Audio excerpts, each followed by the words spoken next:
Chapter 21. The Palmers returned to Cleveland the next day, and the two families at Barton were again left to entertain each other. But this did not last long.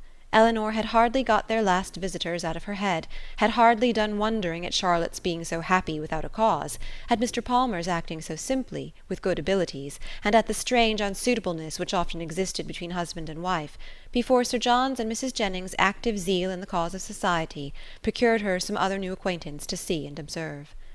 In a morning's excursion to Exeter, they had met with two young ladies, whom Mrs. Jennings had the satisfaction of discovering to be her relations, and this was enough for Sir John to invite them directly to the park, as soon as their present engagements at Exeter were over. Their engagements at Exeter instantly gave way before such an invitation, and Lady Middleton was thrown into no little alarm on the return of Sir John, by hearing that she was very soon to receive a visit from two girls whom she had never seen in her life, and of whose elegance, whose tolerable gentility even, she could have no proof, for the assurances of her husband and mother on that subject went for nothing at all. Their being her relations, too, made it so much the worse, and Mrs. Jennings's attempts at consolation were therefore unfortunately founded, when she advised her daughter not to care about their being so fashionable, because they were all cousins and must put up with one another. As it was impossible, however, now to prevent their coming, Lady Middleton resigned herself to the idea of it with all the philosophy of a well-bred woman, contenting herself with merely giving her husband a gentle reprimand on the subject 5 or 6 times every day. The young ladies arrived. Their appearance was by no means ungenteel or unfashionable. Their dress was very smart, their manners very civil, they were delighted with the house, and in raptures with the furniture, and they happened to be so dotingly fond of children that Lady Middleton's good opinion was engaged in their favour before they had been an hour at the park. She declared them to be very agreeable girls indeed, which for her ladyship was enthusiastic admiration. Sir John's confidence in his own judgment rose with this animated praise, and he set off directly for the cottage to tell the Miss Dashwoods of the Miss Steeles' arrival, and to assure them of their being the sweetest girls in the world. From such commendation as this, however, there was not much to be learned.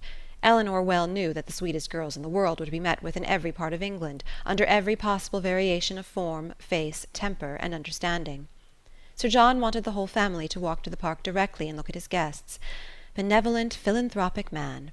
It was painful to him even to keep a third cousin to himself. "Do come now," said he. "Pray come, you must come. I declare you shall come. You can't think how you will like them. Lucy is monstrous pretty, and so good-humoured and agreeable. The children are all hanging about her already, as if she was an old acquaintance. And they both long to see you of all things, for they have heard at Exeter that you are the most beautiful creatures in the world, and I have told them it is all very true, and a great deal more. You will be delighted with them, I am sure.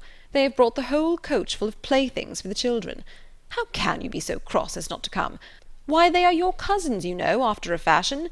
You are my cousins, and they are my wife's, so you must be related." But Sir John could not prevail. He could only obtain a promise of their calling at the park within a day or two, and then left them in amazement at their indifference, to walk home and boast anew of their attractions to the Miss Steeles, as he had been already boasting of the Miss Steeles to them.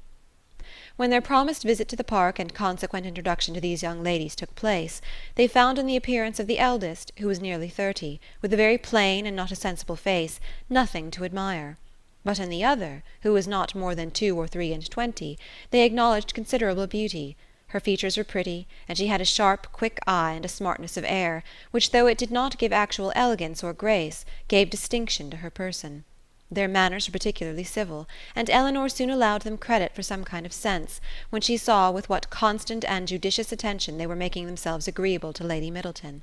With her children they were in continual raptures, extolling their beauty, courting their notice, and humouring their whims, and such of their time as could be spared from the importunate demands which this politeness made on it was spent in admiration of whatever her ladyship was doing, if she happened to be doing anything, or in taking patterns of some elegant new dress, in which her appearance the day before had thrown them into unceasing delight. Fortunately for those who pay their court through such foibles, a fond mother, though, in pursuit of praise for her children, the most rapacious of human beings, is likewise the most credulous. Her demands are exorbitant, but she will swallow anything, and the excessive affection and endurance of the Miss Steeles towards her offspring were viewed therefore by Lady Middleton without the smallest surprise or distrust. She saw with maternal complacency all the impertinent encroachments and mischievous tricks to which her cousins submitted. She saw their sashes untied, their hair pulled about their ears, their work-bags searched, and their knives and scissors stolen away, and felt no doubt of its being a reciprocal enjoyment. It suggested no other surprise than that Elinor and Marianne should sit so composedly by, without claiming a share in what was passing. "John is in such spirits to-day," said she, on his taking Miss Steele's pocket-handkerchief and throwing it out of window. "He is full of monkey tricks." And soon afterwards, on the second boy's violently pinching one of the same lady's fingers, she fondly observed, "How playful William is!" "And here is my sweet little Anna Maria," said she, tenderly caressing a girl of 3 years old, who had not made a noise for the last 2 minutes. "And she is always so gentle and quiet. Never was there such a quiet little thing." But unfortunately, in bestowing these embraces, a pin in her ladyship's head-dress, slightly scratching the child's neck, produced from this pattern of gentleness such violent screams as could hardly be outdone by any creature professedly noisy. The mother's consternation was excessive, but it could not surpass the alarm of the Miss Steeles, and everything was done by all three in so critical an emergency, which affection could suggest as likely to assuage the agonies of the little sufferer.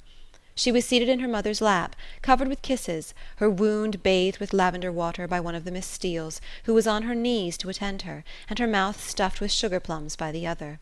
With such a reward for her tears, the child was too wise to cease crying. She still screamed and sobbed lustily, kicked her 2 brothers for offering to touch her, and all their united soothings were ineffectual, till Lady Middleton, luckily remembering that in a scene of similar distress last week some apricot marmalade had been successfully applied for a bruised temple, the same remedy was eagerly proposed for this unfortunate scratch, and a slight intermission of screams in the young lady on hearing it gave them reason to hope that it would not be rejected. She was carried out of the room, therefore, in her mother's arms, in quest of this medicine, and as the 2 boys chose to follow, though earnestly entreated by their mother to stay behind, the 4 young ladies were left in a quietness which the room had not known for many hours. "Poor little creatures," said Miss Steele as soon as they were gone. "It might have been a very sad accident." "Yet I hardly know how," cried Marianne, "unless it had been under totally different circumstances. But this is the usual way of heightening alarm, when there is nothing to be alarmed at in reality." "What a sweet woman Lady Middleton is," said Lucy Steele. Marianne was silent. It was impossible for her to say what she did not feel, however trivial the occasion, and upon Elinor, therefore, the whole task of telling lies when politeness required it always fell. She did her best, when thus called on, by speaking of Lady Middleton with more warmth than she felt, though with far less than Miss Lucy. "And Sir John too," cried the elder sister. "What a charming man he is!" Here, too, Miss Dashwood's commendation, being only simple and just, came in without any éclat. She merely observed that he was perfectly good-humoured and friendly. "And what a charming little family they have! I never saw such fine children in my life. I declare I quite dote upon them already, and indeed I am always distractedly fond of children." "I should guess so," said Elinor with a smile, "from what I have witnessed this morning." "I have a notion," said Lucy. "You think the little Middletons rather too much indulged. Perhaps they may be the outside of enough, but it is so natural in Lady Middleton. And for my part, I love to see children full of life and spirits. I cannot bear them if they are tame and quiet."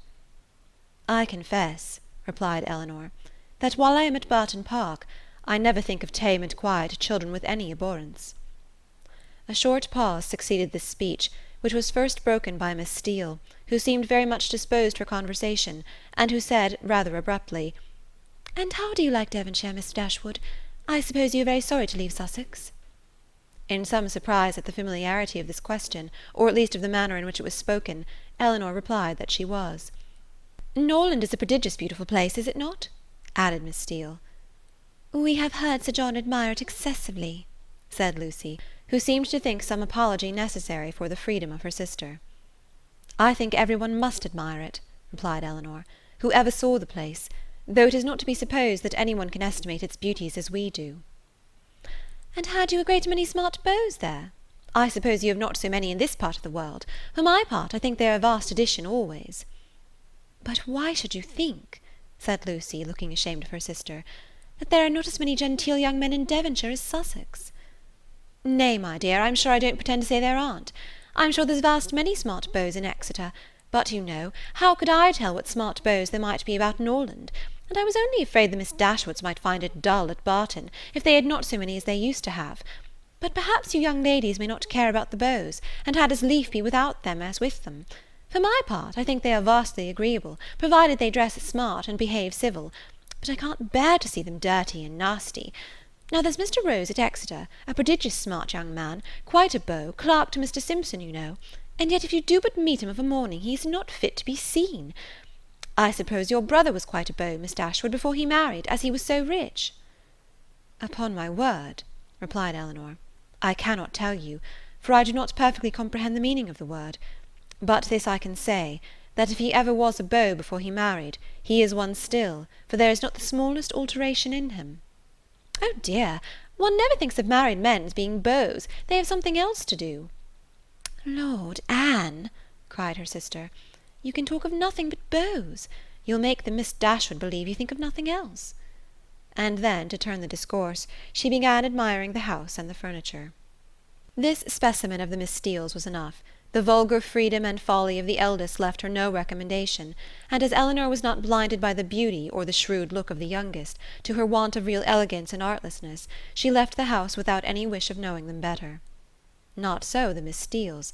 They came from Exeter, well provided with admiration for the use of Sir John Middleton, his family, and all his relations, and no niggardly proportion was now dealt out to his fair cousins, whom they declared to be the most beautiful, elegant, accomplished, and agreeable girls they had ever beheld, and with whom they were particularly anxious to be better acquainted.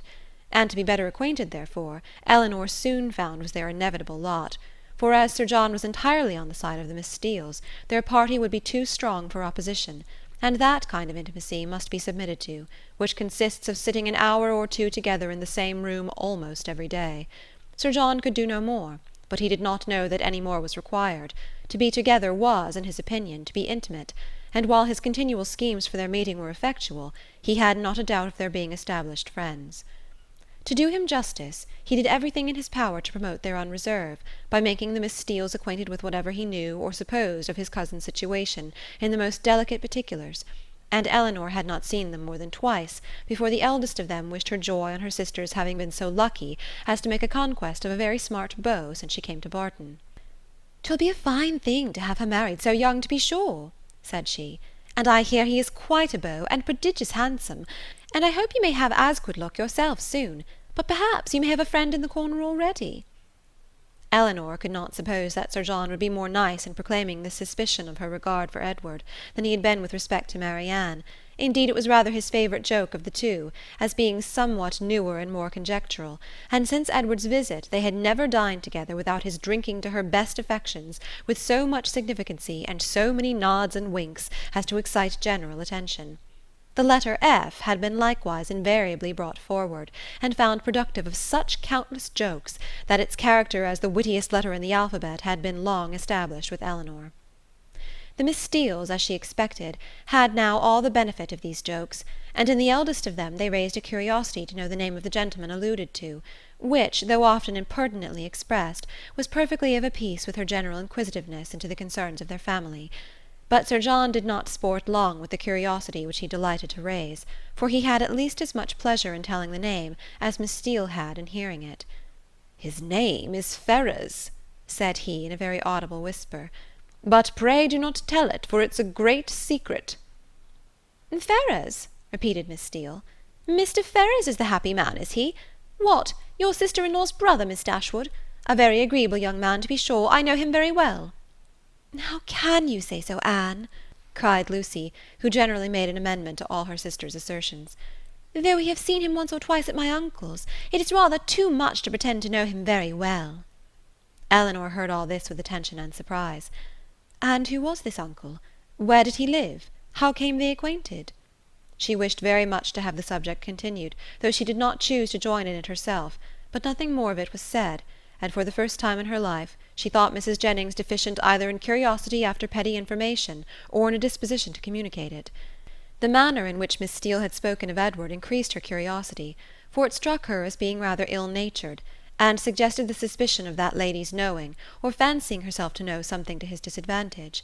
But her curiosity was unavailing, for no farther notice was taken of Mr. Ferrers' name by Miss Steele when alluded to, or even openly mentioned by Sir John. Chapter 22. Marianne, who had never much toleration for anything like impertinence, vulgarity, inferiority of parts, or even difference of taste from herself, was at this time particularly ill disposed, from the state of her spirits, to be pleased with the Miss Steeles, or to encourage their advances; and to the invariable coldness of her behaviour towards them, which checked every endeavour at intimacy on their side, Elinor principally attributed that preference of herself which soon became evident in the manners of both, but especially of Lucy, who missed no opportunity of engaging her in conversation, or of striving to improve their acquaintance by an easy and frank communication of her sentiments. Lucy was naturally clever. Her remarks were often just and amusing, and as a companion for half an hour Elinor frequently found her agreeable. But her powers had received no aid from education. She was ignorant and illiterate, and her deficiency of all mental improvement, her want of information in the most common particulars, could not be concealed from Miss Dashwood, in spite of her constant endeavour to appear to advantage. Elinor saw, and pitied her for, the neglect of abilities which education might have rendered so respectable; but she saw, with less tenderness of feeling, the thorough want of delicacy, of rectitude and integrity of mind, which her attentions, her assiduities, her flatteries at the Park betrayed; and she could have no lasting satisfaction in the company of a person who joined insincerity with ignorance, whose want of instruction prevented their meeting in conversation on terms of equality, and whose conduct towards others made every show of attention and deference towards herself perfectly valueless. "You will think my question an odd one, I dare say," said Lucy to her one day, as they were walking together from the Park to the cottage; "but pray, are you personally acquainted with your sister-in-law's mother, Mrs. Ferrars?" Elinor did think the question a very odd one, and her countenance expressed it, as she answered that she had never seen Mrs. Ferrars. "Indeed," replied Lucy, "I wonder at that, for I thought you must have seen her at Norland sometimes. Then perhaps you cannot tell me what sort of a woman she is?" "No," returned Elinor, cautious of giving her real opinion of Edward's mother, and not very desirous of satisfying what seemed impertinent curiosity. "I know nothing of her." "I am sure you think me very strange for inquiring about her in such a way," said Lucy, eyeing Elinor attentively as she spoke; "but perhaps there may be reasons. I wish I might venture, but however I hope you will do me the justice of believing that I do not mean to be impertinent." Elinor made her a civil reply, and they walked on for a few minutes in silence. It was broken by Lucy, who renewed the subject again by saying, with some hesitation, "I cannot bear to have you think me impertinently curious. I am sure I would rather do anything in the world than be thought so by a person whose good opinion is so well worth having as yours. And I am sure I should not have the smallest fear of trusting you. Indeed, I should be very glad of your advice how to manage in such an uncomfortable situation as I am. But, however, there is no occasion to trouble you. I am sorry you do not happen to know Mrs. Ferrars." "I am sorry I do not," said Elinor in great astonishment, "if it could be of any use to you to know my opinion of her. But really I never understood that you were at all connected with that family, and therefore I am a little surprised, I confessed, at so serious an inquiry into her character." "I dare say you are, and I am sure I do not at all wonder at it. But if I dared tell you all, you would not be so much surprised. Mrs. Ferrars is certainly nothing to me at present, but the time may come, how soon it will come must depend upon herself, when we may be very intimately connected." She looked down as she said this, amiably bashful, with only one side glance at her companion to observe its effect on her. "Good heavens!" cried Elinor, "what do you mean? Are you acquainted with Mr. Robert Ferrars? Can you be?" And she did not feel much delighted with the idea of such a sister-in-law. "No," replied Lucy, "not to Mr. Robert Ferrars. I never saw him in my life, but," fixing her eyes upon Elinor, "to his eldest brother." What felt Elinor at that moment? Astonishment, that would have been as painful as it was strong, had not an immediate disbelief of the assertion attended it. She turned towards Lucy in silent amazement, unable to divine the reason or object of such a declaration; and though her complexion varied, she stood firm in incredulity, and felt in no danger of an hysterical fit or a swoon. "You may well be surprised," continued Lucy, "for to be sure you could have had no idea of it before, for I dare say he never dropped the smallest hint of it to you or any of your family, because it was always meant to be a great secret, and I am sure has been faithfully kept so by me to this hour. Not a soul of all my relations know of it but Anne, and I should never have mentioned it to you, if I had not felt the greatest dependence in the world upon your secrecy, and I really thought my behaviour in asking so many questions about Mrs. Ferrars must seem so odd that it ought to be explained, and I do not think Mr. Ferrars can be displeased when he knows I have trusted you, because I know he has the highest opinion in the world of all your family, and looks upon yourself and the other Miss Dashwoods quite as his own sisters." She paused. Elinor for a few moments remained silent. Her astonishment at what she heard was at first too great for words, but at length, forcing herself to speak, and to speak cautiously, she said, with calmness of manner which tolerably well concealed her surprise and solicitude, "May I ask if your engagement is of long standing?" "We have been engaged these 4 years." 4 years? Yes. Elinor, though greatly shocked, still felt unable to believe it. "I did not know," said she, "that you were even acquainted till the other day." "Our acquaintance, however, is of many years' date. He was under my uncle's care, you know, a considerable while." "Your uncle?" "Yes, Mr. Pratt. Did you never hear him talk of Mr. Pratt?" "I think I have," replied Elinor, with an exertion of spirits, which increased with her increase of emotion. "He was 4 years with my uncle, who lives at Longstaple, near Plymouth. It was there our acquaintance begun, for my sister and me was often staying with my uncle, and it was there our engagement was formed, though not till a year after he had quitted as a pupil, but he was almost always with us afterwards. I was very unwilling to enter into it, as you may imagine, without the knowledge and approbation of his mother, but I was too young, and loved him too well to be so prudent as I ought to have been. Though you do not know him so well as me, Miss Dashwood, you must have seen enough of him to be sensible he is very capable of making a woman sincerely attached to him." "Certainly," answered Elinor, without knowing what she said; but after a moment's reflection she added, with revived security of Edward's honour and love and her companion's falsehood, "Engaged to Mr. Edward Ferrars! I confess myself so totally surprised at what you tell me that really, I beg your pardon, but surely there must be some mistake of person or name. We cannot mean the same Mr. Ferrars." "We can mean no other," cried Lucy, smiling. "Mr. Edward Ferrars, the eldest son of Mrs. Ferrars of Park Street, and brother of your sister-in-law, Mrs. John Dashwood, is the person I mean. You must allow that I am not likely to be deceived as to the name of the man on whom all my happiness depends." "It is strange," replied Elinor, in a most painful perplexity, "that I should never have even heard him mention your name." "No, considering our situation, it was not strange. Our first care has been to keep the matter secret. You knew nothing of me or my family, and therefore there could be no occasion for ever mentioning my name to you, and as he was always particularly afraid of his sister suspecting anything, that was reason enough for his not mentioning it." She was silent. Elinor's security sunk, but her self-command did not sink with it. "4 years you have been engaged," said she with a firm voice. "Yes, and heaven knows how much longer we may have to wait. Poor Edward! It puts him quite out of heart." Then, taking a small miniature from her pocket, she added, "To prevent the possibility of mistake, be so good as to look at this face. It does not do him justice, to be sure, but yet I think you cannot be deceived as to the person it was drew for. I have had it above these 3 years." She put it into her hands as she spoke, and when Elinor saw the painting, whatever other doubts her fear of a too hasty decision, or her wish of detecting falsehood might suffer to linger in her mind, she could have none of its being Edward's face. She returned it almost instantly, acknowledging the likeness. "I have never been able," continued Lucy, "to give him my picture in return, which I am very much vexed at, for he has always been so anxious to get it. But I am determined to set for it the very first opportunity." "You are quite in the right," replied Elinor calmly. They then proceeded a few paces in silence. Lucy spoke first. "I am sure," said she, "I have no doubt in the world of your faithfully keeping this secret, because you must know of what importance it is to us not to have it reach his mother, for she would never approve of it, I dare say. I shall have no fortune, and I fancy she is an exceeding proud woman."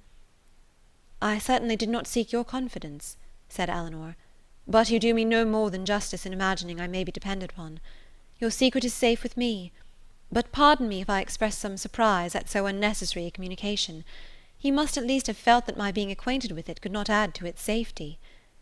As she said this, she looked earnestly at Lucy, hoping to discover something in her countenance, perhaps the falsehood of the greatest part of what she had been saying.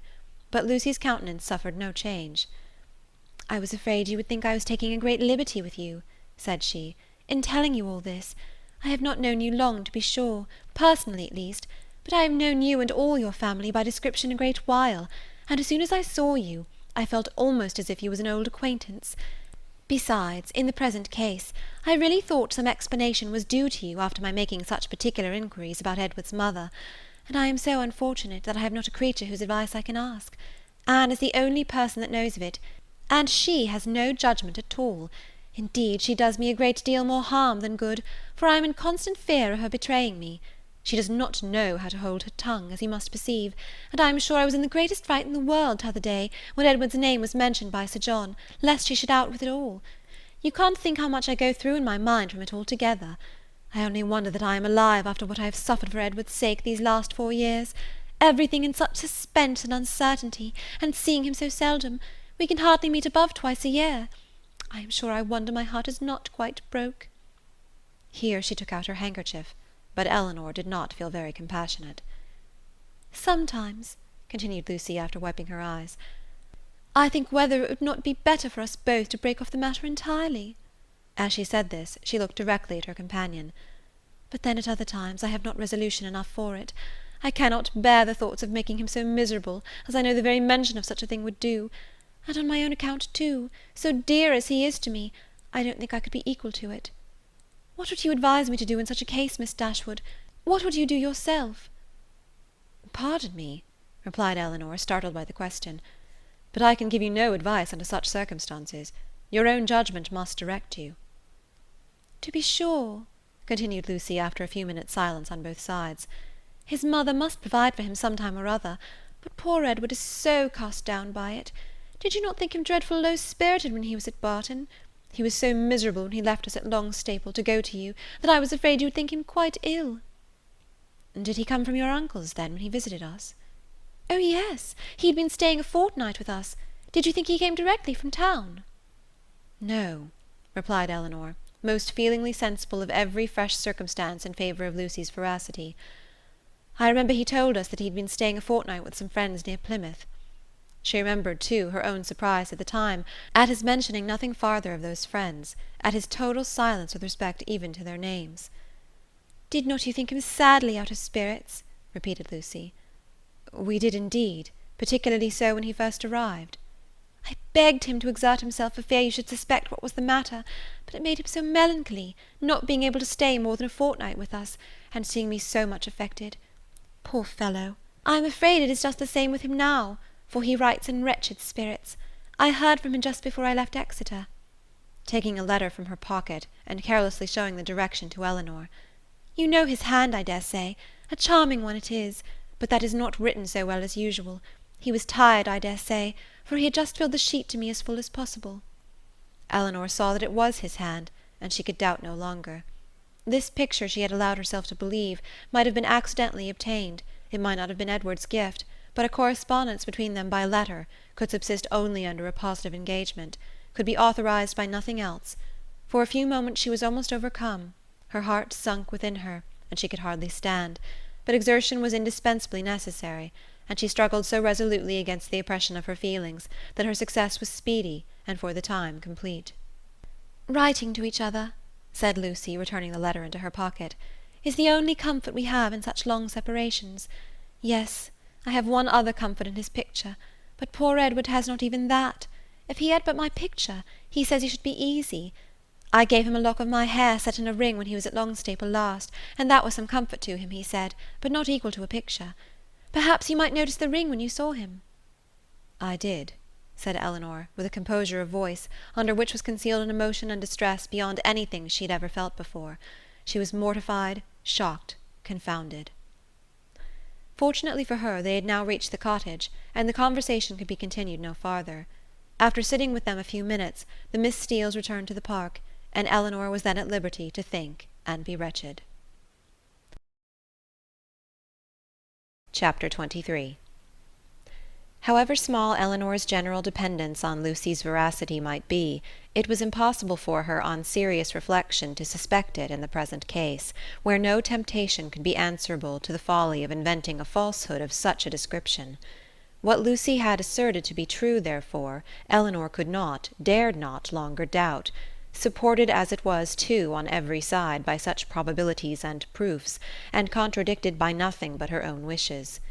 Their opportunity of acquaintance in the house of Mr. Pratt was a foundation for the rest, at once indisputable and alarming, and Edward's visit near Plymouth, his melancholy state of mind, his dissatisfaction at his own prospects, his uncertain behaviour towards herself, the intimate knowledge of the Miss Steeles as to Norland and their family connections, which had often surprised her, the picture, the letter, the ring, formed altogether such a body of evidence as overcame every fear of condemning him unfairly, and established as a fact, which no partiality could set aside, his ill treatment of herself. Her resentment of such behaviour, her indignation at having been its dupe for a short time made her feel only for herself, but other ideas, other considerations, soon arose. Had Edward been intentionally deceiving her? Had he feigned a regard for her which he did not feel? Was his engagement to Lucy an engagement of the heart? No. Whatever it might once have been, she could not believe it such at present. His affection was all her own. She could not be deceived in that. Her mother, sisters, Fanny, all had been conscious of his regard for her at Norland. It was not an illusion of her own vanity. He certainly loved her. What a softener of the heart was this persuasion! How much could it not tempt her to forgive? He had been blamable, highly blamable, in remaining at Norland after he first felt her influence over him to be more than it ought to be. In that he could not be defended. But if he had injured her, how much more had he injured himself? If her case were pitiable, his was hopeless. His imprudence had made her miserable for a while, but it seemed to have deprived him of all chance of ever being otherwise. She might in time regain tranquillity, but he, what had he to look forward to? Could he ever be tolerably happy with Lucy Steele? Could he, were his affection for herself out of the question, with his integrity, his delicacy and well-informed mind, be satisfied with a wife like her, illiterate, artful, and selfish? The youthful infatuation of 19 would naturally blind him to everything but her beauty and good nature, but the 4 succeeding years, years which, if rationally spent, give such improvement to the understanding, must have opened his eyes to her defects of education, while the same period of time, spent on her side in inferior society and more frivolous pursuits, had perhaps robbed her of that simplicity which might once have given an interesting character to her beauty. If in the supposition of his seeking to marry herself, his difficulties from his mother had seemed great, how much greater were they now likely to be, when the object of his engagement was undoubtedly inferior in connections, and probably inferior in fortune to herself. These difficulties, indeed, with a heart so alienated from Lucy, might not press very hard upon his patience, but melancholy was the state of the person by whom the expectation of family opposition and unkindness could be felt as a relief. As these considerations occurred to her in painful succession, she wept for him, more than for herself. Supported by the conviction of having done nothing to merit her present unhappiness, and consoled by the belief that Edward had done nothing to forfeit her esteem, she thought she could even now, under the first smart of the heavy blow, command herself enough to guard every suspicion of the truth from her mother and sisters. And so well was she able to answer her own expectations, that when she joined them at dinner only 2 hours after she had first suffered the extinction of all her dearest hopes, no one would have supposed from the appearance of the sisters that Elinor was mourning in secret over obstacles which must divide her forever from the object of her love, and that Marianne was internally dwelling on the perfections of a man, of whose whole heart she felt thoroughly possessed, and whom she expected to see in every carriage which drove near their house. The necessity of concealing from her mother and Marianne what had been entrusted in confidence to herself, though it obliged her to unceasing exertion, was no aggravation of Elinor's distress. On the contrary, it was a relief to her, to be spared the communication of what would give such affliction to them, and to be saved likewise from hearing that condemnation of Edward which would probably flow from the excess of their partial affection for herself, and which was more than she felt equal to support. From their counsel or their conversation she knew she could receive no assistance. Their tenderness and sorrow must add to her distress, while her self-command would neither receive encouragement from their example nor from their praise. She was stronger alone, and her own good sense so well supported her that her firmness was as unshaken, her appearance of cheerfulness as invariable, as with regrets so poignant and so fresh it was possible for them to be. Much as she had suffered from her first conversation with Lucy on the subject, she soon felt an earnest wish of renewing it, and this for more reasons than one. She wanted to hear many particulars of their engagement repeated again. She wanted more clearly to understand what Lucy really felt for Edward, whether there were any sincerity in her declaration of tender regard for him, and she particularly wanted to convince Lucy, by her readiness to enter on the matter again, and her calmness in conversing on it, that she was no otherwise interested in it than as a friend, which she very much feared her involuntary agitation, in their morning discourse, must have left at least doubtful. That Lucy was disposed to be jealous of her appeared very probable. It was plain that Edward had always spoken highly in her praise, not merely from Lucy's assertion, but from her venturing to trust her on so short a personal acquaintance, with a secret so confessedly and evidently important. And even Sir John's joking intelligence must have had some weight. But indeed, while Elinor remained so well assured within herself of being really beloved by Edward, it required no other consideration of probabilities to make it natural that Lucy should be jealous, and that she was so, her very confidence was a proof. What other reason for the disclosure of the affair could there be, but that Elinor might be informed by it of Lucy's superior claims on Edward, and be taught to avoid him in future? She had little difficulty in understanding thus much of her rival's intentions, and while she was firmly resolved to act by her as every principle of honour and honesty directed, to combat her own affection for Edward, and to see him as little as possible, she could not deny herself the comfort of endeavouring to convince Lucy that her heart was unwounded. And as she could now have nothing more painful to hear on the subject than had already been told, she did not mistrust her own ability of going through a repetition of particulars with composure. But it was not immediately that an opportunity of doing so could be commanded, though Lucy was as well disposed as herself to take advantage of any that occurred, for the weather was not often fine enough to allow of their joining in a walk, where they might most easily separate themselves from the others, and though they met at least every other evening, either at the park or cottage, and chiefly at the former, they could not be supposed to meet for the sake of conversation. Such a thought would never enter either Sir John or Lady Middleton's head, and therefore very little leisure was ever given for a general chat, and none at all for particular discourse. They met for the sake of eating, drinking, and laughing together, playing at cards, or consequences, or any other game that was sufficiently noisy. One or two meetings of this kind had taken place, without affording Elinor any chance of engaging Lucy in private, when Sir John called at the cottage one morning, to beg, in the name of charity, that they would all dine with Lady Middleton that day, as he was obliged to attend the club at Exeter, and she would otherwise be quite alone, except her mother and the two Miss Steeles. Elinor, who foresaw a fairer opening for the point she had in view, in such a party as this was likely to be, more at liberty among themselves under the tranquil and well-bred direction of Lady Middleton than when her husband united them together in one noisy purpose, immediately accepted the invitation. Margaret, with her mother's permission, was equally compliant, and Marianne, though always unwilling to join any of their parties, was persuaded by her mother, who could not bear to have her seclude herself from any chance of amusement, to go likewise.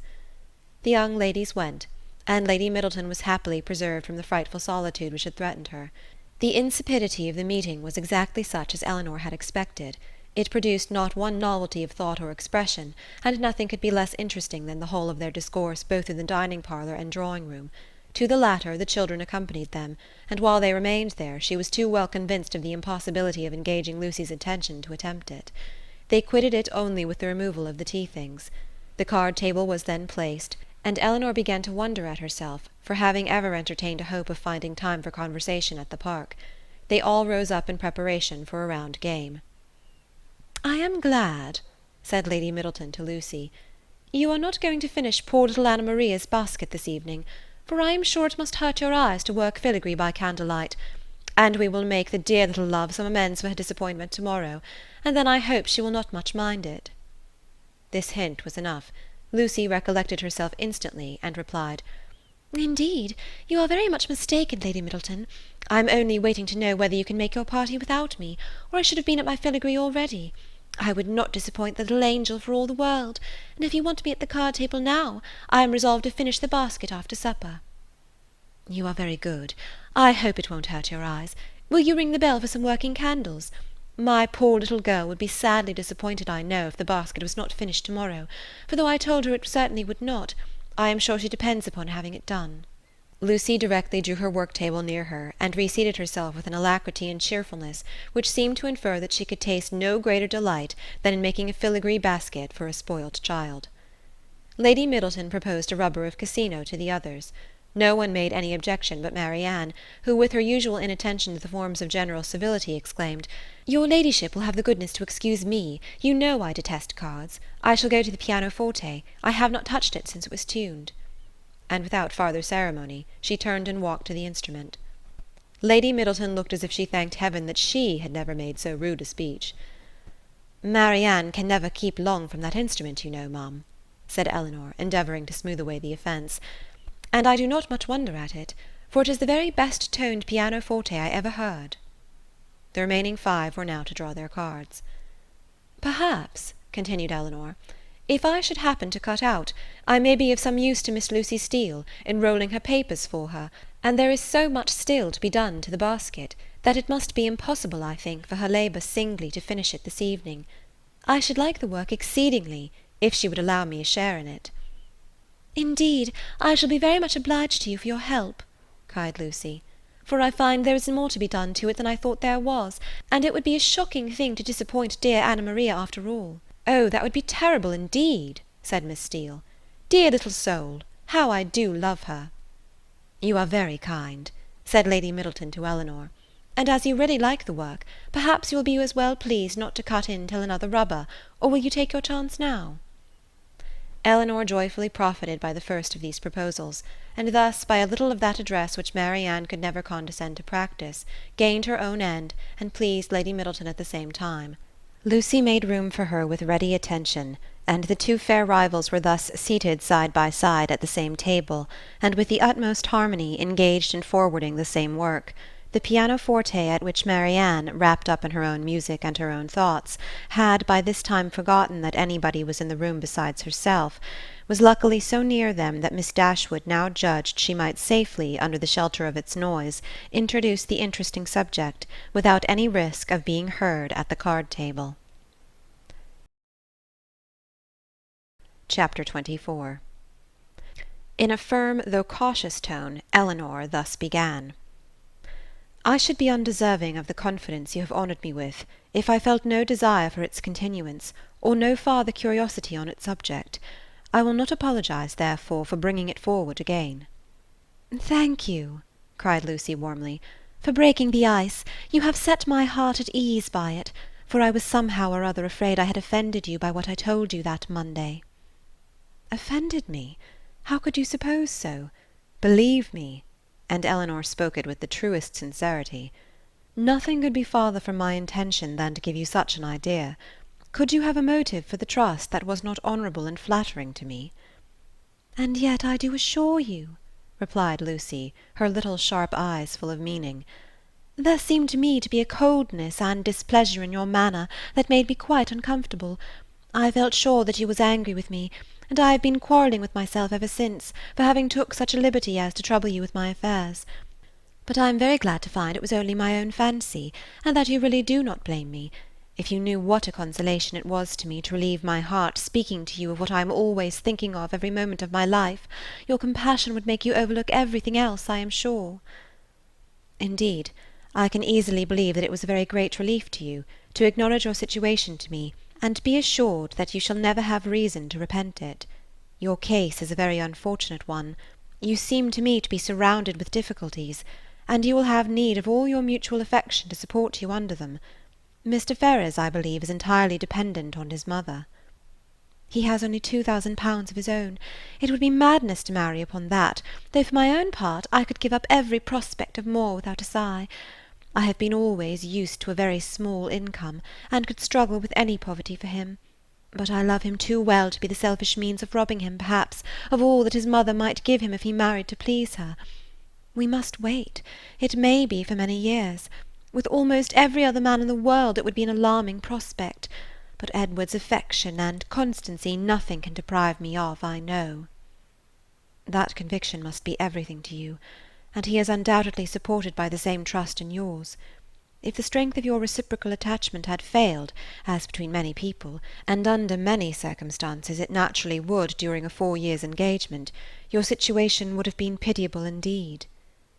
Lucy here looked up, but Elinor was careful in guarding her countenance from every expression that could give her words a suspicious tendency.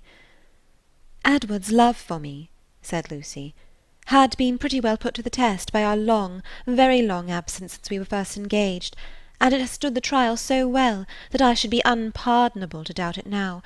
I can safely say that he has never gave me one moment's alarm on that account from the first." Elinor hardly knew whether to smile or sigh at this assertion. Lucy went on.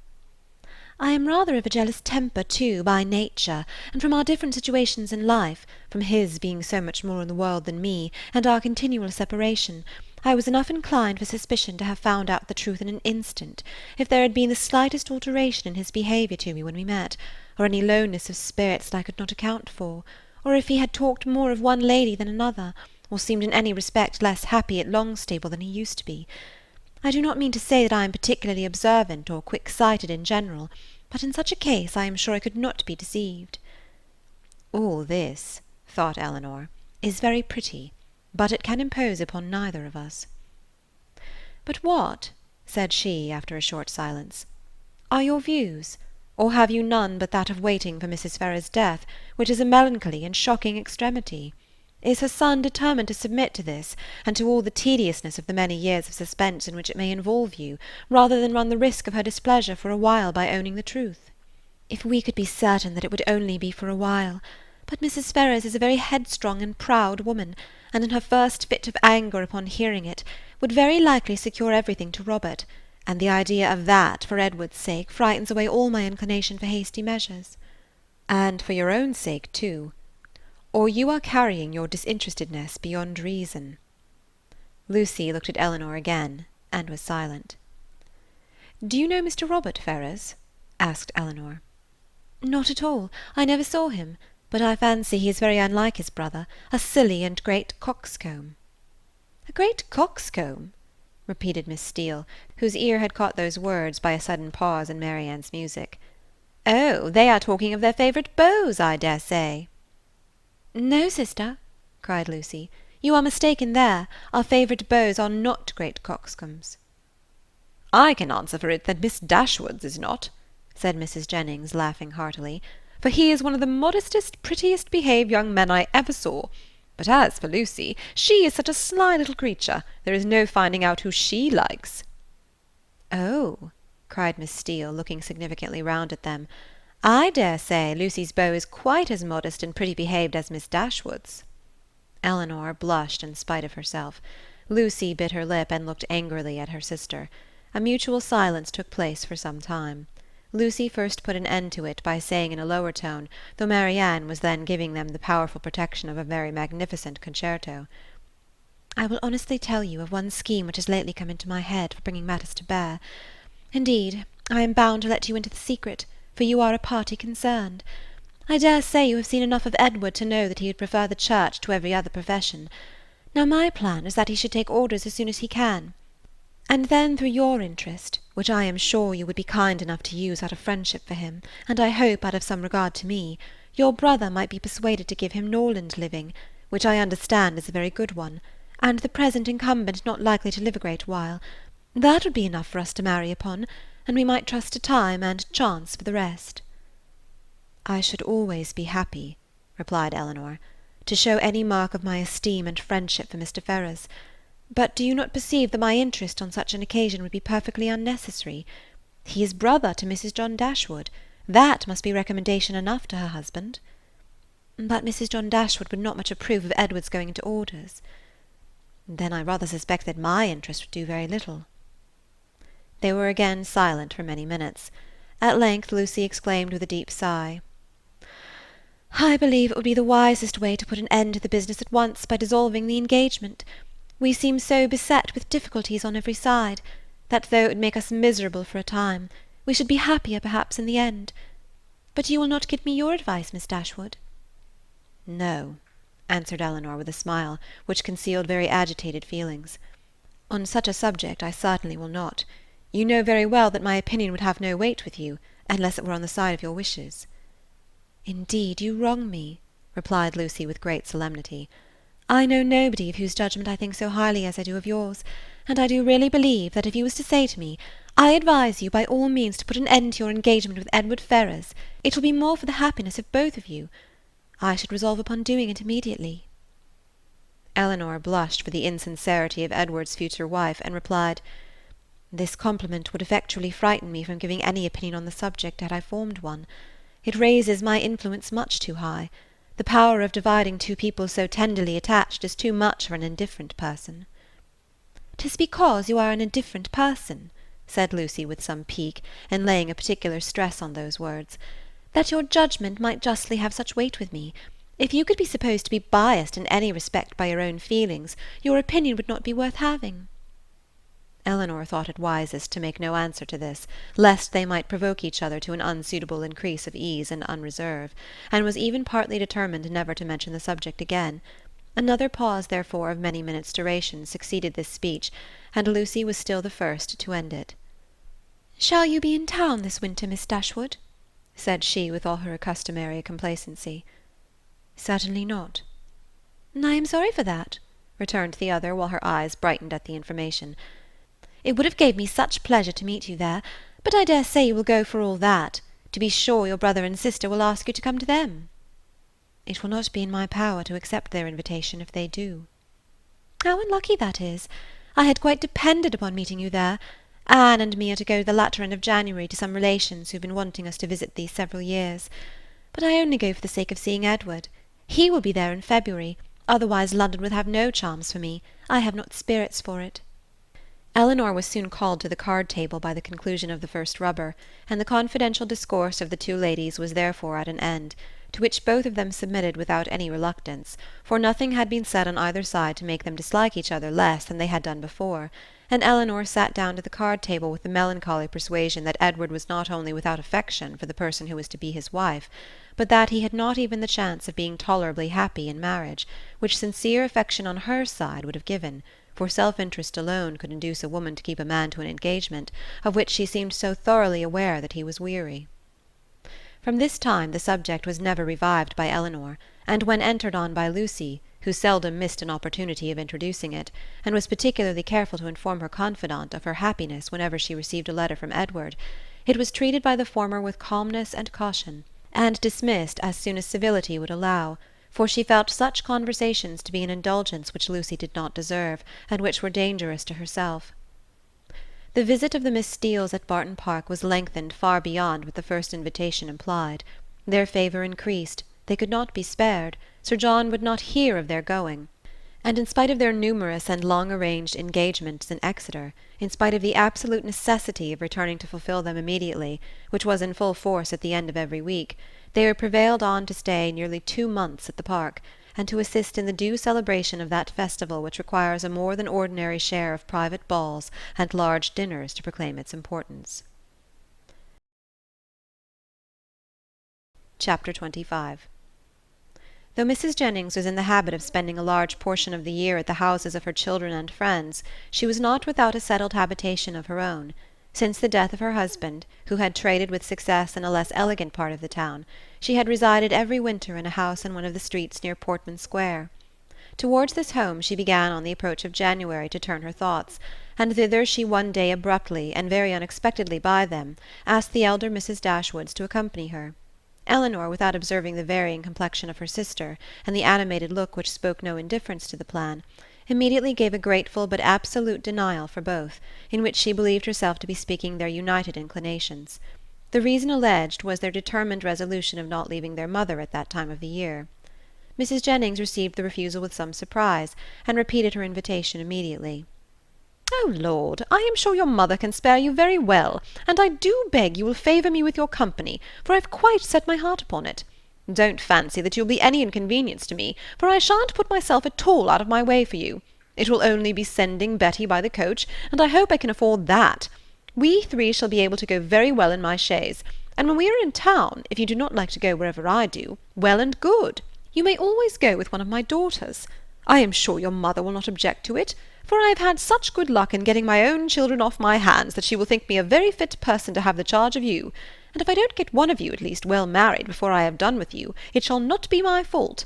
I shall speak a good word for you to all the young men, you may depend upon it." "I have a notion," said Sir John, "that Miss Marianne would not object to such a scheme if her eldest sister would come into it. It is very hard indeed that she should not have a little pleasure, because Miss Dashwood does not wish it. So I would advise you two to set off for town when you are tired of Barton, without saying a word to Miss Dashwood about it."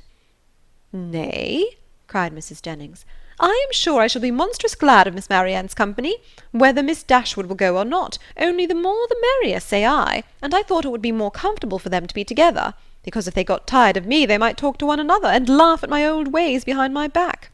But one or the other, if not both of them, I must have. Lord bless me! How do you think I can live poking by myself, I who have always been used till this winter to have Charlotte with me? Oh, come, Miss Marianne, let us strike hands upon the bargain, and if Miss Dashwood will change her mind by and by, why, so much the better." "I thank you, mum, sincerely thank you," said Marianne with warmth. "Your invitation has ensured my gratitude for ever, and it would give me such happiness, yes, almost the greatest happiness I am capable of, to be able to accept it. But my mother, my dearest, kindest mother, I feel the justice of what Elinor has urged, and if she were to be made less happy, less comfortable by our absence, oh no, nothing should tempt me to leave her. It should not, must not be a struggle." Mrs. Jennings repeated her assurance that Mrs. Dashwood could spare them perfectly well, and Elinor, who now understood her sister, and saw to what indifference to almost everything else she was carried by her eagerness to be with Willoughby again, made no farther direct opposition to the plan, and merely referred it to her mother's decision, from whom, however, she scarcely expected to receive any support in her endeavour to prevent a visit, which she could not approve of for Marianne, and which on her own account she had particular reasons to avoid.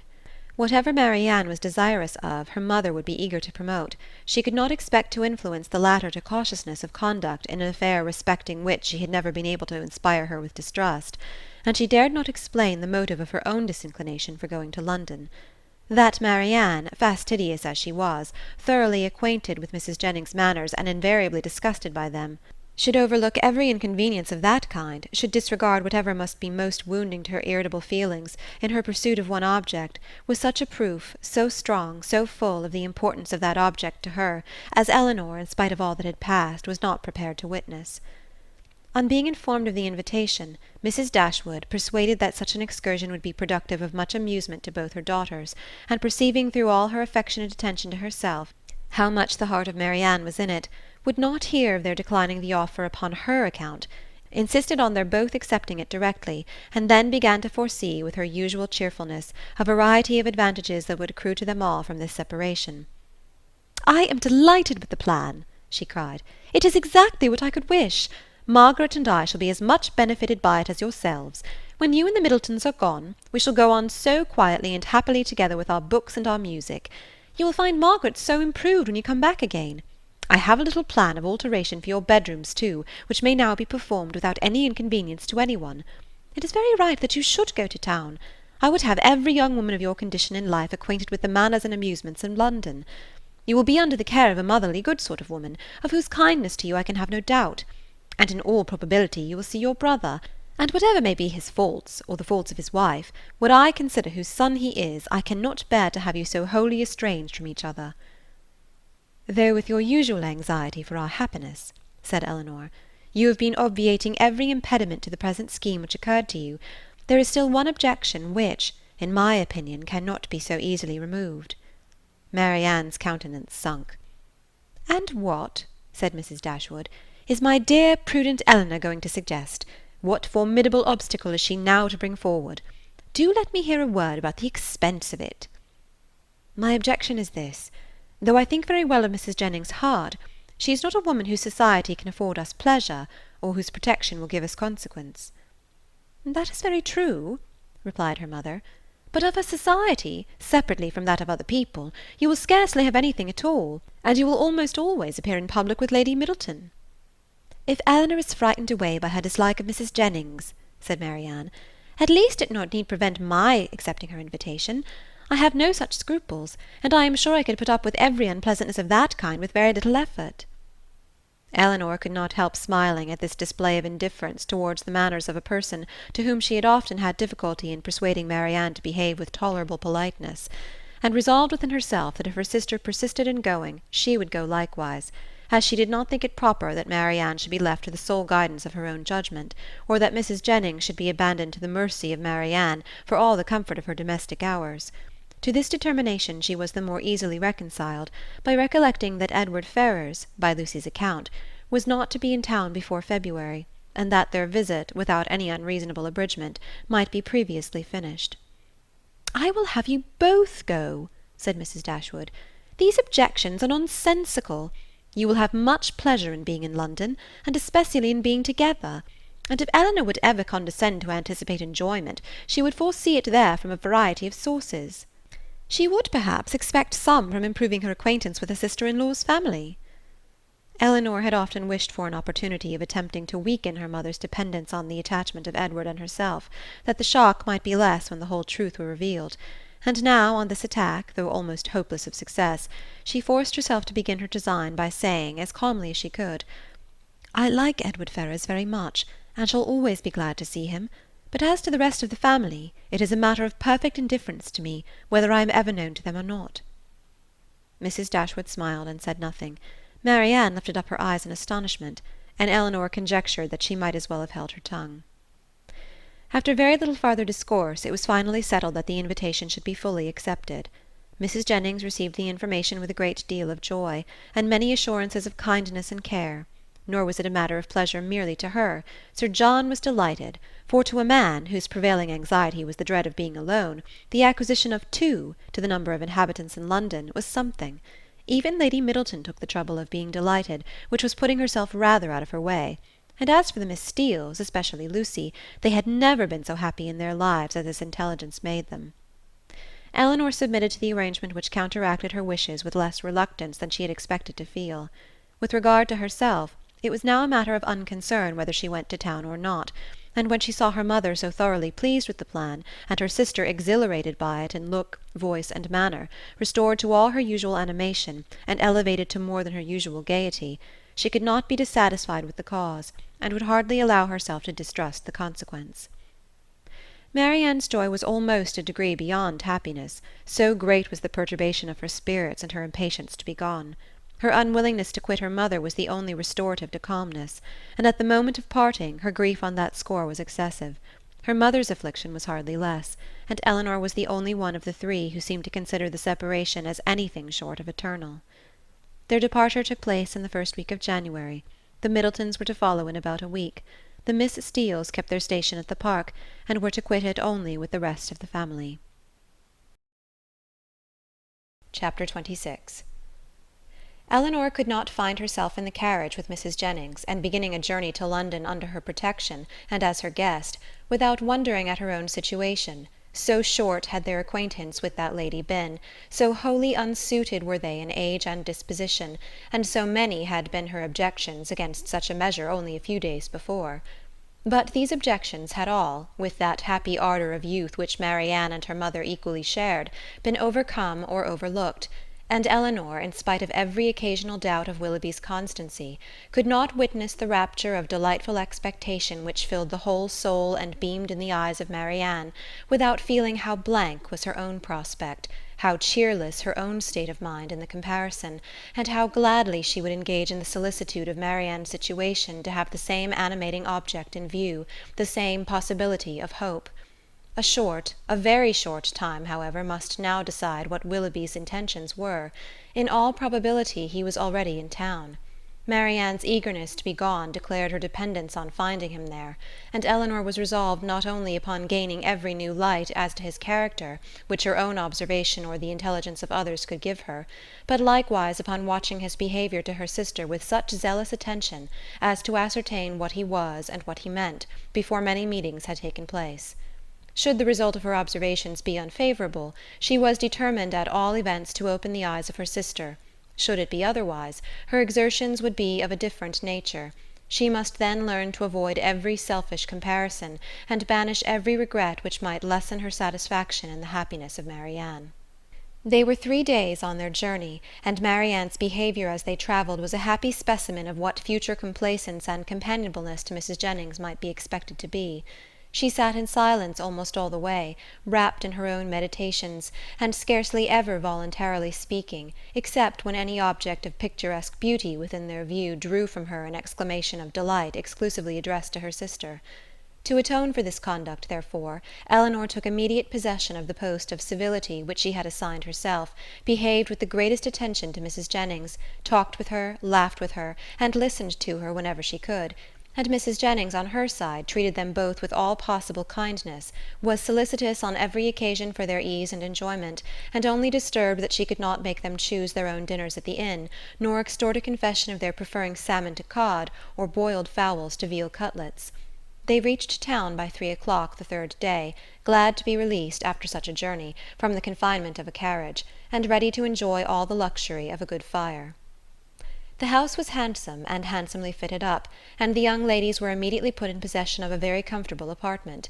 It had formerly been Charlotte's, and over the mantelpiece still hung a landscape in coloured silks of her performance, in proof of her having spent 7 years at a great school in town, to some effect. As dinner was not to be ready in less than 2 hours from their arrival, Elinor determined to employ the interval in writing to her mother, and sat down for that purpose. In a few moments Marianne did the same. "I am writing home, Marianne," said Elinor. "Had not you better defer your letter for a day or two?" "I am not going to write to my mother," replied Marianne hastily, and as if wishing to avoid any further inquiry. Elinor said no more. It immediately struck her that she must then be writing to Willoughby, and the conclusion which as instantly followed was, that however mysteriously they might wish to conduct the affair, they must be engaged. This conviction, though not entirely satisfactory, gave her pleasure, and she continued her letter with greater alacrity. Marianne's was finished in a very few minutes; in length it could be no more than a note. It was then folded up, sealed, and directed with eager rapidity. Elinor thought she could distinguish a large W in the direction; and no sooner was it complete than Marianne, ringing the bell, requested the footman who answered it to get that letter conveyed for her to the twopenny post. This decided the matter at once. Her spirits still continued very high, but there was a flutter in them which prevented their giving much pleasure to her sister, and this agitation increased as the evening drew on. She could scarcely eat any dinner, and when they afterwards returned to the drawing-room, seemed anxiously listening to the sound of every carriage. It was a great satisfaction to Elinor that Mrs. Jennings, by being much engaged in her own room, could see little of what was passing. The tea-things were brought in, and already had Marianne been disappointed more than once by a rap at a neighbouring door, when a loud one was suddenly heard which could not be mistaken for one at any other house. Elinor felt secure of its announcing Willoughby's approach, and Marianne, starting up, moved towards the door. Everything was silent. This could not be borne many seconds. She opened the door, advanced a few steps towards the stairs, and after listening half a minute, returned into the room in all the agitation which a conviction of having heard him would naturally produce. In the ecstasy of her feelings at that instant she could not help exclaiming, "Oh, Elinor, it is Willoughby, indeed it is!" and seemed almost ready to throw herself into his arms, when Colonel Brandon appeared. It was too great a shock to be borne with calmness, and she immediately left the room. Elinor was disappointed too, but at the same time her regard for Colonel Brandon ensured his welcome with her, and she felt particularly hurt that a man so partial to her sister should perceive that she experienced nothing but grief and disappointment in seeing him. She instantly saw that it was not unnoticed by him, that he even observed Marianne as she quitted the room, with such astonishment and concern as hardly left him the recollection of what civility demanded towards herself. "Is your sister ill?" said he. Elinor answered in some distress that she was, and then talked of headaches, low spirits, and over-fatigues, and of everything to which she could decently attribute her sister's behaviour. He heard her with the most earnest attention, but seeming to recollect himself, said no more on the subject, and began directly to speak of his pleasure at seeing them in London, making the usual inquiries about their journey, and the friends they had left behind. In this calm kind of way, with very little interest on either side, they continued to talk, both of them out of spirits, and the thoughts of both engaged elsewhere. Elinor wished very much to ask whether Willoughby were then in town, but she was afraid of giving him pain by any enquiry after his arrival, and at length, by way of saying something, she asked if he had been in London ever since she had seen him last. "Yes," he replied with some embarrassment, "almost ever since. I have been once or twice at Delaford for a few days, but it has never been in my power to return to Barton." This, and the manner in which it was said, immediately brought back to her remembrance all the circumstances of his quitting that place, with the uneasiness and suspicions they had caused to Mrs. Jennings, and she was fearful that her question had implied much more curiosity on the subject than she had ever felt. Mrs. Jennings soon came in. "Oh, Colonel," said she with her usual noisy cheerfulness, "I am monstrous glad to see you. Sorry I could not come before. Beg your pardon, but I have been forced to look about me a little and settle my matters, for it is a long while since I have been at home, and you know one has always a world of little odd things to do after one has been away for any time, and then I have had Cartwright to settle with. Lord, I have been as busy as a bee ever since dinner. But pray, Colonel, how came you to conjure out that I should be in town to-day?" "I had the pleasure of hearing it at Mr. Palmer's, where I have been dining." "Oh, you did? Well, and how do they all do at their house? How does Charlotte do? I warrant you she is a fine size by this time." "Mrs. Palmer appeared quite well, and I am commissioned to tell you that you will certainly see her to-morrow." "Ay, to be sure, I thought as much. Well, Colonel, I have brought 2 young ladies with me, you see. That is, you see but one of them now, but there is another somewhere. Your friend, Miss Marianne, too, which you will not be sorry to hear. I do not know what you and Mr. Willoughby will do between you about her. Ay, it is a fine thing to be young and handsome. Well, I was young once, but I was never very handsome, worse luck for me. However, I got a very good husband, and I don't know what the greatest beauty can do more. Ah, poor man has been dead these 8 years and better. But, Colonel, where have you been to since we parted, and how does your business go on? Come, come, let's have no secrets among friends." He replied with his customary mildness to all her inquiries, but without satisfying her in any way. Elinor now began to make the tea, and Marianne was obliged to appear again. After her entrance, Colonel Brandon became more thoughtful and silent than he had been before, and Mrs. Jennings could not prevail on him to stay long. No other visitor appeared that evening, and the ladies were unanimous in agreeing to go early to bed. Marianne rose the next morning with recovered spirits and happy looks. The disappointment of the evening before seemed forgotten in the expectation of what was to happen that day. They had not long finished their breakfast before Mrs. Palmer's barouche stopped at the door, and in a few minutes she came laughing into the room, so delighted to see them all that it was hard to say whether she received most pleasure from meeting her mother or the Miss Dashwoods again. So surprised at their coming to town, though it was what she had rather expected all along, so angry at their accepting her mother's invitation after having declined her own, though at the same time she would never have forgiven them if they had not come. "Mr. Palmer will be so happy to see you," said she. "What do you think he said when he heard of your coming with mamma? I forgot what it was now, but it was something so droll."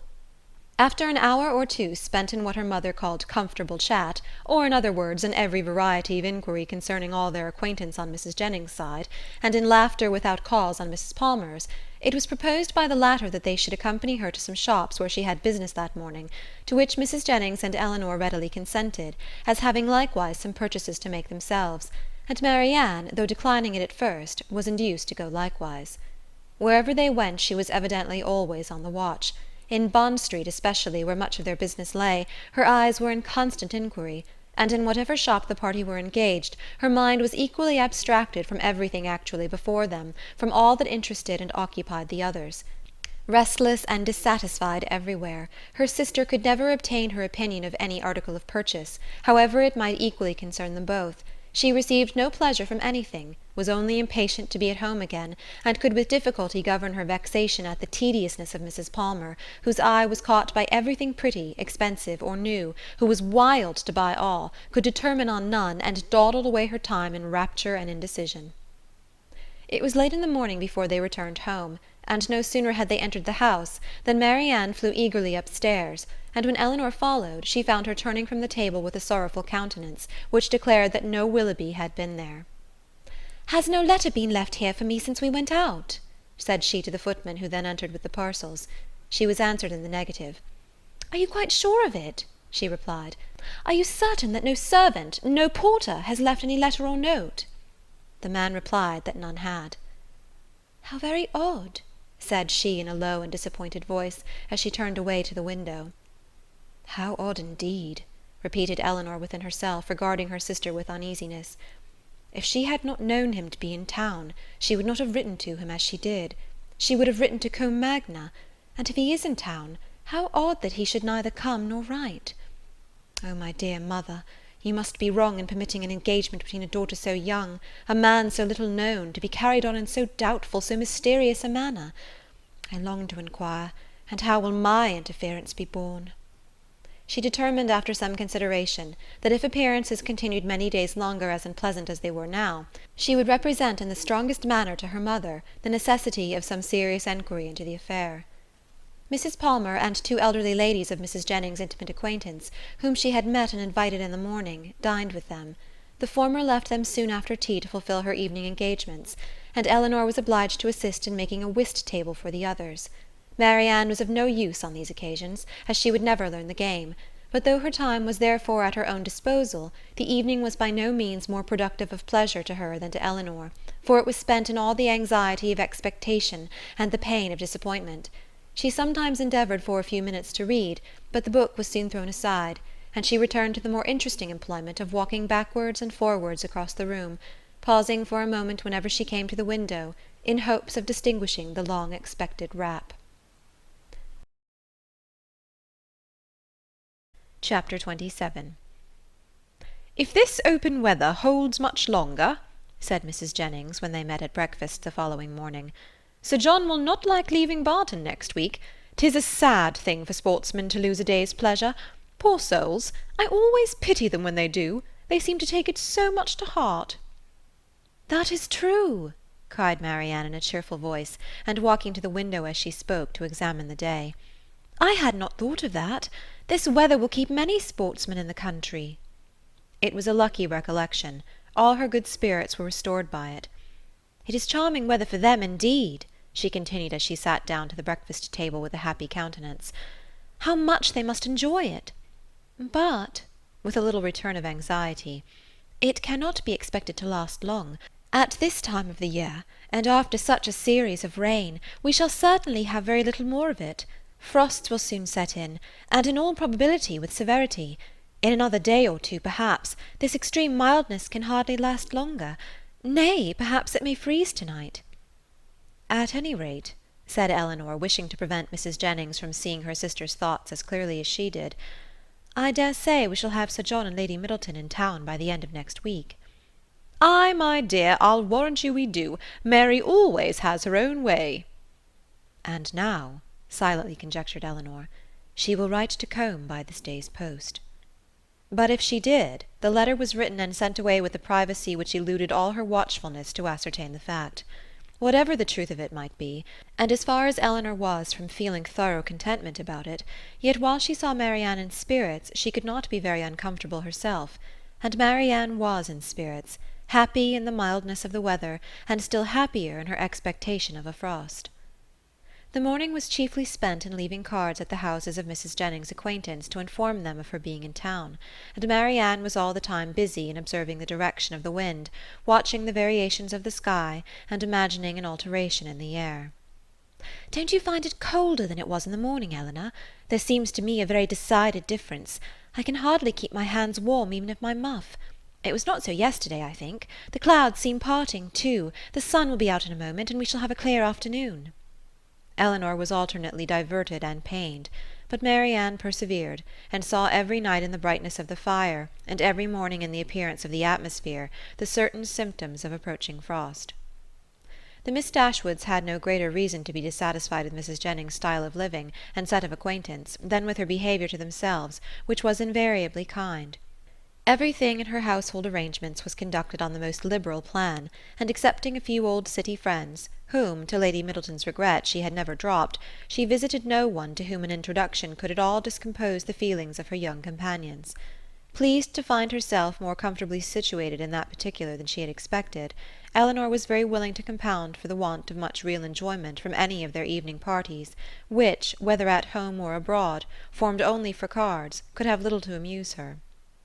Colonel Brandon, who had a general invitation to the house, was with them almost every day. He came to look at Marianne and talk to Elinor, who often derived more satisfaction from conversing with him than from any other daily occurrence, but who saw at the same time with much concern his continued regard for her sister. She feared it was a strengthening regard.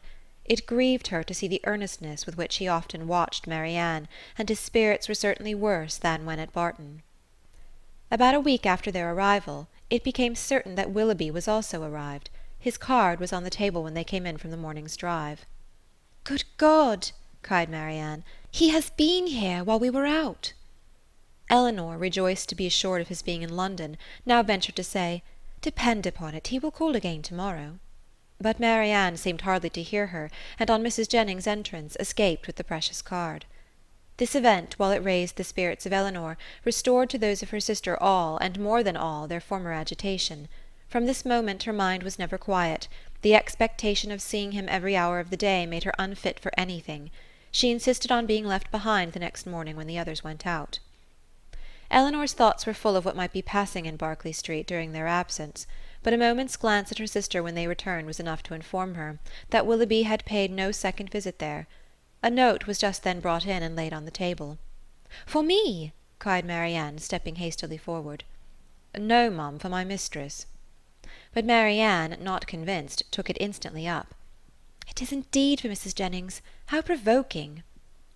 "You are expecting a letter, then?" said Elinor, unable to be longer silent. "Yes, a little. Not much." After a short pause. "You have no confidence in me, Marianne?" "Nay, Elinor, this reproach from you, you who have confidence in no one." "Me?" returned Elinor in some confusion. "Indeed, Marianne, I have nothing to tell." "Nor I," answered Marianne with energy. "Our situations then are alike.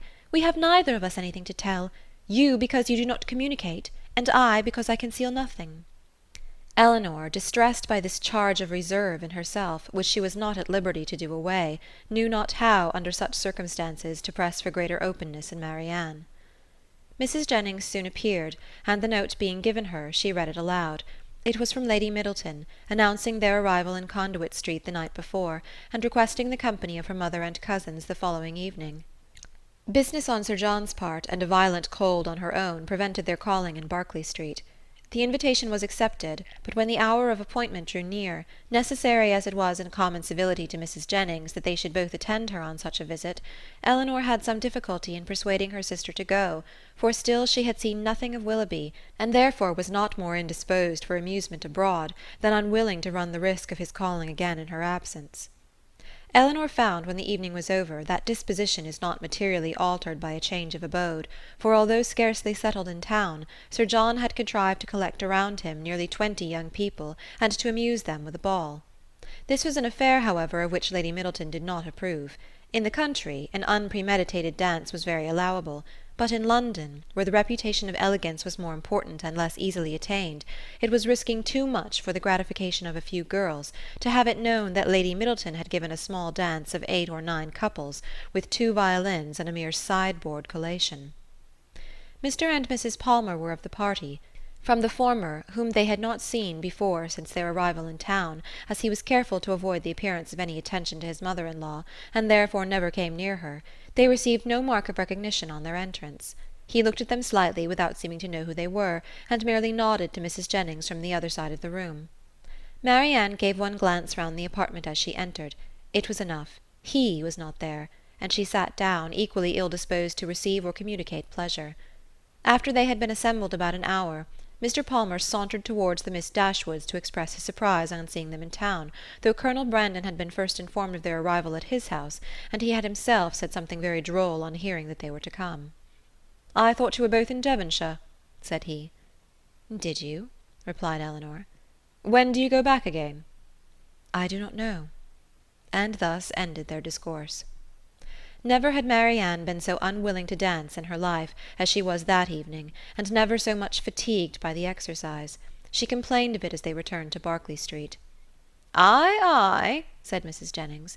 "We know the reason of all that very well. If a certain person who shall be nameless had been there, you would not have been a bit tired, and to say the truth it was not very pretty of him not to give you the meeting when he was invited." "Invited?" cried Marianne. "So my daughter Middleton told me, for it seems Sir John met him somewhere in the street this morning." Marianne said no more, but looked exceedingly hurt. Impatient in this situation to be doing something that might lead to her sister's relief, Elinor resolved to write the next morning to her mother, and hoped, by awakening her fears for the health of Marianne, to procure those inquiries which had been so long delayed, and she was still more eagerly bent on this measure by perceiving after breakfast on the morrow that Marianne was again writing to Willoughby, for she could not suppose it to be any other person. About the middle of the day, Mrs. Jennings went out by herself on business, and Elinor began her letter directly, while Marianne, too restless for employment, too anxious for conversation, walked from one window to the other, or sat down by the fire in melancholy meditation. Elinor was very earnest in her application to her mother, relating all that had passed, her suspicions of Willoughby's inconstancy, urging her by every plea of duty and affection to demand from Marianne an account of her real situation with respect to him. Her letter was scarcely finished, when a rap foretold a visitor, and Colonel Brandon was announced. Marianne, who had seen him from the window, and who hated company of any kind, left the room before he entered it. He looked more than usually grave, and though expressing satisfaction at finding Miss Dashwood alone, as if he had somewhat in particular to tell her, sat for some time without saying a word. Elinor, persuaded that he had some communication to make in which her sister was concerned, impatiently expected its opening. It was not the first time of her feeling the same kind of conviction, for more than once before, beginning with the observation of "Your sister looks unwell to-day," or "Your sister seems out of spirits," he had appeared on the point either of disclosing or of inquiring something particular about her. After a pause of several minutes their silence was broken by his asking her in a voice of some agitation when he was to congratulate her on the acquisition of a brother. Elinor was not prepared for such a question, and having no answer ready, was obliged to adopt the simple and common expedient of asking what he meant. He tried to smile as he replied, "Your sister's engagement to Mr. Willoughby is very generally known." "It cannot be generally known," returned Elinor, "for her own family do not know it." He looked surprised, and said, "I beg your pardon. I am afraid my inquiry has been impertinent, but I had not supposed any secrecy intended, as they openly correspond, and their marriage is universally talked of." "How can that be? By whom can you have heard it mentioned?" "By many. By some of whom you know nothing, by others with whom you are most intimate, Mrs. Jennings, Mrs. Palmer, and the Middletons. But still I might not have believed it, for where the mind is perhaps rather unwilling to be convinced, it will always find something to support its doubts, if I had not, when the servant let me in to-day, accidentally seen a letter in his hand, directed to Mr. Willoughby in your sister's writing. I came to inquire, but I was convinced before I could ask the question. Is everything finally settled? Is it impossible to— But I have no right, and I can have no chance of succeeding. Excuse me, Miss Dashwood. I believe I have been wrong in saying so much, but I hardly know what to do, and on your prudence I have the strongest dependence. Tell me that it is all absolutely resolved on, that any attempt, that in short concealment, if concealment be possible, is all that remains." These words, which conveyed to Elinor a direct avowal of his love for her sister, affected her very much. She was not immediately able to say anything, and even when her spirits were recovered, she debated for a short time on the answer it would be most proper to give. The real state of things between Willoughby and her sister was so little known to herself, that in endeavouring to explain it, she might be as liable to say too much as too little. Yet as she was convinced that Marianne's affection for Willoughby could leave no hope of Colonel Brandon's success, whatever the event of that affection might be, and at the same time wished to shield her conduct from censure, she thought it most prudent and kind, after some consideration, to say more than she really knew or believed. She acknowledged, therefore, that though she had never been informed by themselves of the terms on which they stood with each other, of their mutual affection she had no doubt, and of their correspondence she was not astonished to hear. He listened to her with silent attention, and on her ceasing to speak, rose directly from his seat, and after saying in a voice of emotion, "To your sister I wish all imaginable happiness. To Willoughby, that he may endeavour to deserve her," took leave, and went away. Elinor derived no comfortable feelings from this conversation, to lessen the uneasiness of her mind on other points.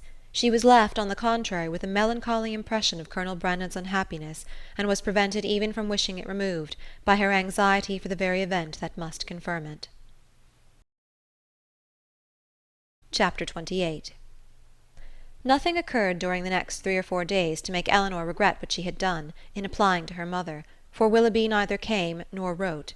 They were engaged about the end of that time to attend Lady Middleton to a party, from which Mrs. Jennings was kept away by the indisposition of her youngest daughter, and for this party Marianne, wholly dispirited, careless of her appearance, and seeming equally indifferent whether she went or stayed, prepared, without one look of hope or one expression of pleasure.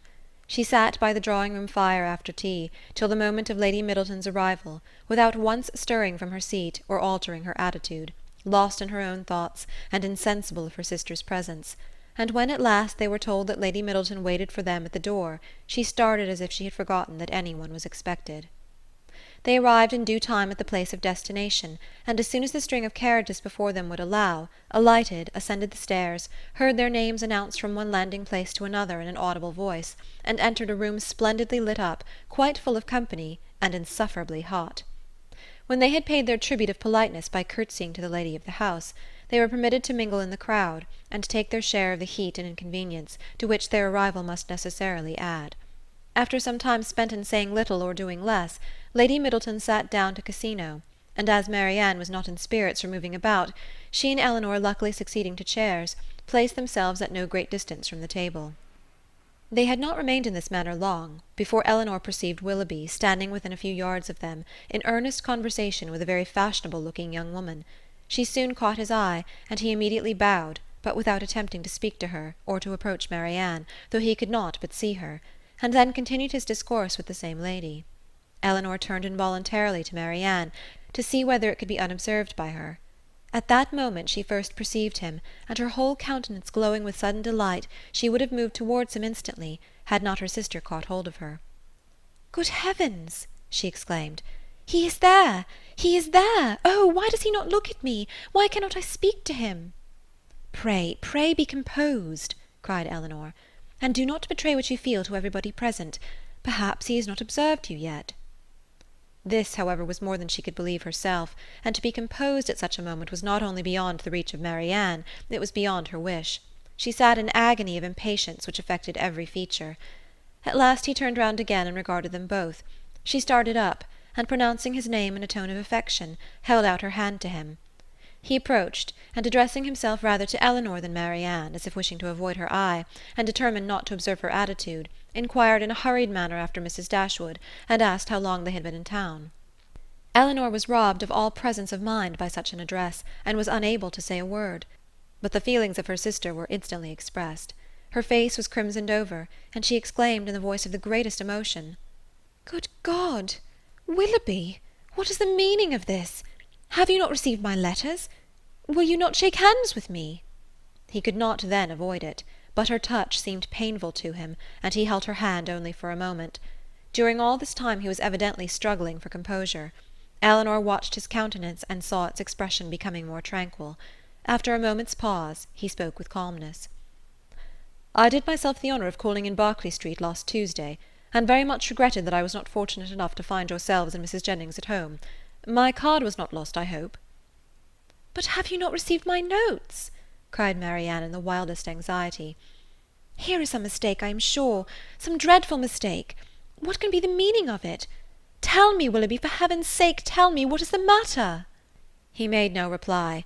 His complexion changed, and all his embarrassment returned.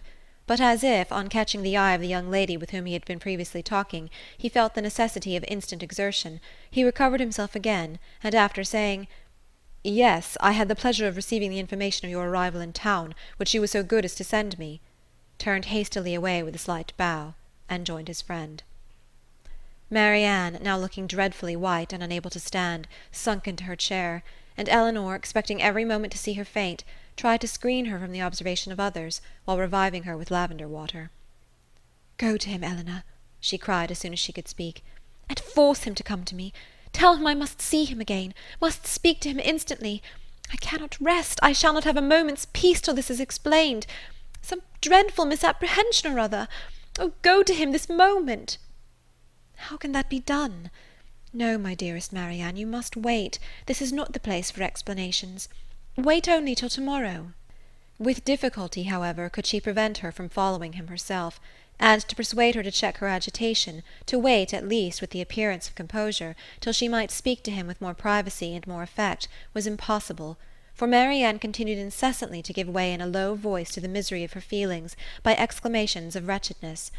In a short time Elinor saw Willoughby quit the room by the door towards the staircase, and telling Marianne that he was gone, urged the impossibility of speaking to him again that evening, as a fresh argument for her to be calm. She instantly begged her sister would entreat Lady Middleton to take them home, as she was too miserable to stay a minute longer. Lady Middleton, though in the middle of a rubber, on being informed that Marianne was unwell, was too polite to object for a moment to her wish of going away, and making over her cards to a friend, they departed as soon as the carriage could be found. Scarcely a word was spoken during their return to Berkeley Street. Marianne was in a silent agony, too much oppressed even for tears, but as Mrs. Jennings was luckily not come home, they could go directly to their own room, where hartshorn restored her a little to herself.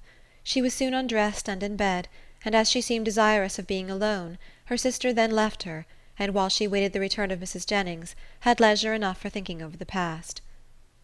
That some kind of engagement had subsisted between Willoughby and Marianne she could not doubt, and that Willoughby was weary of it seemed equally clear, for however Marianne might still feed her own wishes, she could not attribute such behaviour to mistake or misapprehension of any kind. Nothing but a thorough change of sentiment could account for it. Her indignation would have been still stronger than it was, had she not witnessed that embarrassment which seemed to speak a consciousness of his own misconduct, and prevented her from believing him so unprincipled as to have been sporting with the affections of her sister from the first, without any design that would bear investigation. Absence might have weakened his regard, and convenience might have determined him to overcome it, but that such a regard had formerly existed she could not bring herself to doubt. As for Marianne, on the pangs which so unhappy a meeting must have already given her, and on those still more severe which might await her in its probable consequence, she could not reflect without the deepest concern. Her own situation gained in the comparison, for while she could esteem Edward as much as ever, however they might be divided in future, her mind might be always supported, but every circumstance that could embitter such an evil seemed uniting to heighten the misery of Marianne in a final separation from Willoughby, in an immediate and irreconcilable rupture with him.